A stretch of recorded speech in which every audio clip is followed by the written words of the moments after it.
মাকুম আৰক্ষীৰ বৃহৎ সাফল্য এআই ভিডিঅ'ৰ জৰিয়তে এগৰাকী যুৱতীক অশ্লীল ভিডিঅ' বনাই ব্লেকমেইল কৰাৰ অভিযোগত কলকাতাৰ পৰা আটক কৰে এগৰাকীক মাকুমৰ যুৱতীগৰাকীৰ পৰিয়ালে মাকুম আৰক্ষী থানাত 3 জানুৱাৰীত এজাহাৰ দাখিল কৰাৰ পাছতে তৎপৰতাৰে গ্ৰহণ কৰে পদক্ষেপ তিনিচুকীয়া জ্যেষ্ঠ আৰক্ষী অধীক্ষকৰ নিৰ্দেশত উপ পৰিদৰ্শক বিতু শইকীয়াৰ নেতৃত্বত এটা আৰক্ষীৰ দল 12 জানুৱাৰীত কলকাতালৈ ৰাওনা হয় আৰু 14 জানুৱাৰীত নিশা ৰঞ্জিত সিঙক গ্ৰেপ্তাৰ কৰি লৈ আনে মাকুম আৰক্ষী থানালৈ ধৃত যুৱকজন পশ্চিমবংগৰ গোপালপুৰ উত্তৰপুৰৰ বাসিন্দা ৰঞ্জিত সিং ধৃত ৰঞ্জিত সিঙক মাকুম আৰক্ষীয়ে গ্ৰেপ্তাৰ কৰি অনাৰ পাছত 19 জানুৱাৰীত প্ৰেৰণ কৰে ন্যায়িক জিম্মালৈ সাফল্য লাভ কৰিছে কলকাতা হয় একচুয়ালি আমি এটা কমপ্লেইন এটা পাইছিলো এগৰাকী মহিলাই আমাৰ মাকুম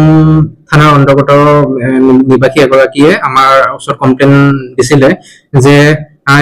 তেওঁ কমপ্লেইনত মেনশ্যন কৰিছিলে ৰঞ্জিত সিং দুৰ্গাপুৰ ৱেষ্ট বেংগলৰ হয় তেখেতৰ লগত সম্পৰ্ক আছিলে এবছৰ আগৰ সম্পৰ্ক আছিলে ৰিলেশনশ্বিপত আছিলে যেতিয়া ৰিলেশনশ্বিপত আছিলে তেতিয়া তেওঁলোক চাগে ভাল কথা বতৰা পাতিছিলে তো কিন্তু বৰ্তমান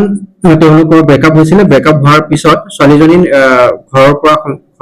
তৰফৰ পৰা বেলেগ এটা ল'ৰাৰ লগত এংগেজমেন্টৰ কথা বতৰা চলি আছিলে যেতিয়া এই আমাৰ একিউজন যিজন ৱেষ্ট বেংগলৰ নিবাসী ৰঞ্জিত সিং তেখেতে যেতিয়া গম পালে যে ছোৱালীজনীৰ এংগেজমেন্ট হ'ব গৈ আছে তেতিয়া তেওঁ ছোৱালীজনীক হেৰাছ কৰিব আৰম্ভ কৰিলে যে যিমানবোৰ ফটো আছে মই ভাইৰেল কৰি দিম আৰু এংগেজমেন্টটো সোনকালে কেনচেল কৰি দিব লাগে তো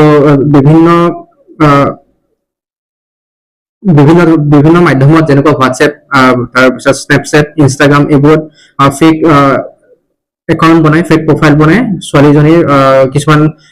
মৰ্ফ পিকচাৰ বা যেতিয়া তেওঁলোকে সম্পৰ্কত আছিলে যিবোৰ ভিডিঅ' চেণ্ড কৰিছিলে সেইবোৰ ভিডিঅ'কে তেওঁ আপলোড কৰি থ্ৰেটেনিং কৰি আছিলে যে সোনকালে এই এংগেজমেন্টটো কেনচেল কৰিব লাগে আমাৰ ওচৰত কমপ্লেইন আহে আমাৰ 3 তাৰিখে জানুৱাৰী 3 তাৰিখে আমি কমপ্লেইনটো ৰিচিভ কৰো যেতিয়া আমি কমপ্লেইনটো পালো কমপ্লেইনটো পোৱাৰ পিছত আমি case as per law as per proper section আমি কেছ ৰেজিষ্টাৰ কৰিলো under section 78 subsection 2 79 351 subsection 2 BNS ৰ আন্ডাৰত আমি ৰেজিষ্টাৰ কৰিলো লগতে যেহেতু এটো এটা আইটি একটো এট্ৰেক্ট কৰিছিলে 66A 66D 67A আইটি একটো আন্ডাৰটো কেছটো ৰেজিষ্টাৰ হৈছিলে যেতিয়া আমাৰ আইও এই কেছটো ইনভেষ্টিগেশ্যন কৰিলে পালে যে যোনজন একিউজ যাক মেনশ্যন কৰা হৈছিল এফআইআৰ তেওঁ ৱেষ্ট বেংগলৰ নিবাসী এই ইনভেষ্টিগেশ্যনৰ মতে আমাৰ আইও আৰু আমাৰ টিম আমাৰ এছএছপি ছাৰৰ নিৰ্দেশত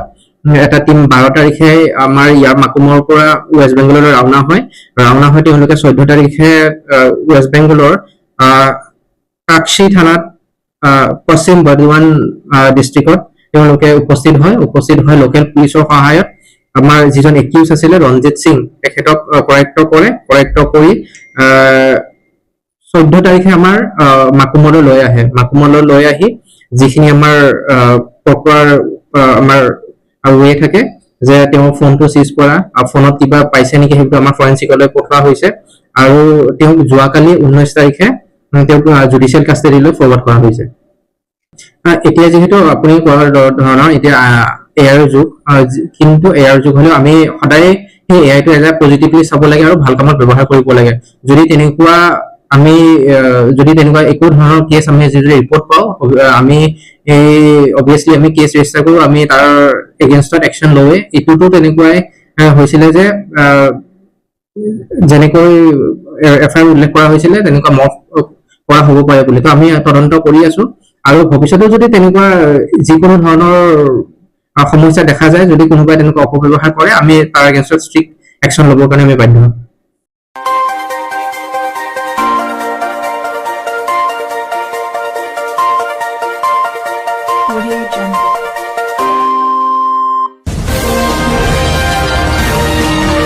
আপোনালোকে চাই আছে CNC Media News